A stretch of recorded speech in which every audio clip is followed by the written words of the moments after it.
Hi hello ನಮಸ್ತೆ friends, welcome to CM news YouTube ಚಾನಲ್ಗೆ. ನೀವೇನಾದರೂ ಇದೇ ಮೊದಲ ಬಾರಿಗೆ ನಮ್ಮ ನ್ಯೂಸ್ ಚಾನಲ್ ಅನ್ನು ನೋಡ್ತಿದ್ರೆ ಆದಷ್ಟು ಬೇಗ ನಮ್ಮ ಚಾನಲ್ ಅನ್ನು ಸಬ್ಸ್ಕ್ರೈಬ್ ಮಾಡಿಕೊಂಡು ಪಕ್ಕದಲ್ಲಿ ಇರುವ ಬೆಲ್ ಐಕಾನ್ ಮೇಲೆ ಆಲ್ ಅಂತ ಪ್ರೆಸ್ ಮಾಡಿ. ಯಾಕೆ ಅಂದ್ರೆ ಮುಂದೇನಾದ್ರೂ ನಾವು ಮಾಡುವ ಪ್ರತಿಯೊಂದು ವಿಡಿಯೋನು ಕೂಡ ನಿಮಗೆ ಬರುತ್ತೆ. ಬನ್ನಿ ಸ್ನೇಹಿತರೆ, ಹಾಗಾದ್ರೆ ಇವತ್ತಿನ ಪ್ರಮುಖ ಸುದ್ದಿಗಳು ಏನು ಅಂತ ನೋಡೋಣ. ಸಮಾಜದ ಪ್ರಗತಿಗೆ ಹಗಲಿರುಳು ಶ್ರಮಿಸುತ್ತಿರುವ ಪತ್ರಿಕೆಗಳು ಮತ್ತು ಪತ್ರಕರ್ತರು ಈ ಸಮಾಜದ ಸಾಕ್ಷಿ ಪ್ರಜೆಗಳು ಎಂದು ರಾಜ್ಯ ಪರಿಸರ ತಜ್ಞರ ಮೌಲ್ಯಮಾಪನ ಸ್ಥಾಯಿ ಸಮಿತಿ ಅಧ್ಯಕ್ಷರೂ ಆದ AN ಮಹೇಶ್ ಅಭಿಪ್ರಾಯಪಟ್ಟರು. ಪಟ್ಟಣದ ತಾಲೂಕು ಪಂಚಾಯಿತಿ ಸಭಾಂಗಣದಲ್ಲಿ ಕರ್ನಾಟಕ ಕಾರ್ಯನಿರತ ಪತ್ರಕರ್ತರ ಸಂಘದ ವತಿಯಿಂದ ನಡೆದ ಪತ್ರಿಕಾ ದಿನಾಚರಣೆಯಲ್ಲಿ ಮಾತನಾಡಿದರು. ಪತ್ರಿಕಾ ರಂಗ ಸರ್ಕಾರದ 4 ಅಂಗಗಳಲ್ಲಿ ಒಂದಾಗಿದ್ದು ಅವರ ಜೀವನಕ್ಕೆ ಆರ್ಥಿಕ ಭದ್ರತೆಯನ್ನು ಸರ್ಕಾರ ಕಲ್ಪಿಸಬೇಕಾಗಿದೆ ಎಂದು ತಿಳಿಸಿದರು. ಸಮಾರಂಭವನ್ನು ಉದ್ಘಾಟನೆ ಮಾಡಿ ಮಾತನಾಡಿದ ಶಾಸಕರಾದ GH ಶ್ರೀನಿವಾಸ್ ರವರು, ಸರ್ಕಾರ ಜನಪ್ರತಿನಿಧಿ ಅಧಿಕಾರಿಗಳನ್ನು ಸುದ್ದಿಯ ಮೂಲಕ ಎಚ್ಚರಿಸುತ್ತಿರುವ ಜೊತೆಗೆ ಸುದ್ದಿಯ ನಿಖರತೆಗೆ ಹೆಚ್ಚು ಒತ್ತು ಕೊಡಬೇಕು ಎಂದರು. ಪತ್ರಕರ್ತರಿಗೆ ಬಸ್ ಪಾಸ್ ಮತ್ತು ನಿವೇಶನ ಹಂಚಿಕೆಯಲ್ಲಿ ನಮ್ಮ ಸಹಕಾರವಿರುತ್ತದೆ ಮತ್ತು ಪತ್ರಕರ್ತರು ಎಲ್ಲರೂ ಒಗ್ಗಟ್ಟಾಗಿದ್ದರೆ ಎಲ್ಲ ರೀತಿಯ ಸಮಸ್ಯೆಗಳನ್ನು ಬಗೆಹರಿಸಬಹುದು ಎಂದರು.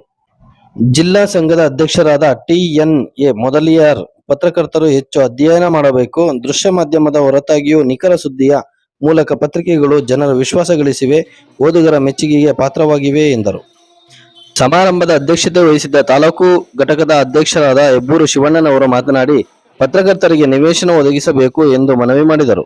ಈ ಸಮಯದಲ್ಲಿ SSLC ಮತ್ತು ದ್ವಿತೀಯ PUCಯಲ್ಲಿ ಅಧಿಕ ಅಂಕ ಪಡೆದ ವಿದ್ಯಾರ್ಥಿಗಳಿಗೆ ನಗದು ಬಹುಮಾನ ನೀಡಿ ಸನ್ಮಾನಿಸಲಾಯಿತು. ಈ ಕಾರ್ಯಕ್ರಮದಲ್ಲಿ ಭಕ್ತನಕಟ್ಟೆ ಲೋಕೇಶ್ ಮತ್ತು ತಂಡದವರು ಜಾನಪದ ಗೀತೆ ಹಾಡಿ ಸಭೆಯನ್ನು ರಂಜಿಸಿದರು. ಈ ಒಂದು ಕಾರ್ಯಕ್ರಮದಲ್ಲಿ ರಾಜ್ಯ ಸಮಿತಿ ಸದಸ್ಯರಾದ ಸುರೇಶ್ ಚಂದ್ರರವರು ಭಾಗವಹಿಸಿದ್ದರು.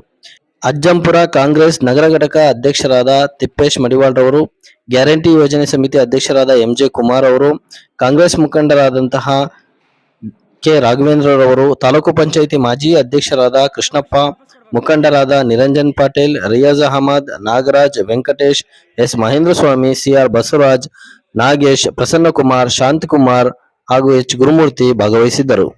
ಶನಿವಾರ ಸಂಜೆ ನಮ್ಮ ಜನಪ್ರಿಯ ಶಾಸಕರು ಅಜ್ಜಂಪುರ ತಾಲೂಕು ಕಚೇರಿಗೆ ದಿಢೀರ್ ಭೇಟಿ ನೀಡಿ ವಿಲೆ ಆಗಿರುವ ಕಡತಗಳನ್ನು ಪರಿಶೀಲಿಸಿ ಬೇಜವಾಬ್ದಾರಿ ಅಧಿಕಾರಿಗಳಿಗೆ ಬಿಸಿ ಮುಟ್ಟಿಸಿದ್ದಾರೆ. ಮತ್ತೆ ಅಜ್ಜಂಪುರ ಕಾರ್ಯಕರ್ತರ ಜೊತೆ ಊರಿನ ಸಮಸ್ಯೆಗಳ ಬಗ್ಗೆ ಚರ್ಚೆ ಮಾಡುತ್ತಾ ಸಂಜೆ ಕಾಫಿ ಸವಿಯುತ್ತಾ ಕೆಲ ಕಾಲ ಸಮಯ ಕಳೆದು ನಮ್ಮ ನಾಯಕರು ನಿಜವಾಗ್ಲೂ ಬಡವರ ಆಶಾಕಿರಣ, ಬಡವರ ಬಂಧು, ನವ ಅಜ್ಜಂಪುರದ ಹರಿಕಾರ ಹೀಗೆಲ್ಲ ಕಾಂಗ್ರೆಸ್ ಕಾರ್ಯಕರ್ತರು ಅಭಿಮಾನಿಗಳು ಮಾತನಾಡಿಕೊಳ್ಳುತ್ತಿದ್ದರು. ಕಾಮೆಂಟ್ ಮಾಡಿ ಮತ್ತು ಅತಿ ಹೆಚ್ಚು ಶೇರ್ ಮಾಡಿ. ಮುಂದಿನ ದಿನಗಳಲ್ಲಿ ನಾವು ಮಾಡುವ ಪ್ರತಿಯೊಂದು ವಿಡಿಯೋ ಅಪ್ಡೇಟ್ಗಳು ನಿಮಗೆ ಸಿಗುತ್ತದೆ. ಧನ್ಯವಾದಗಳು.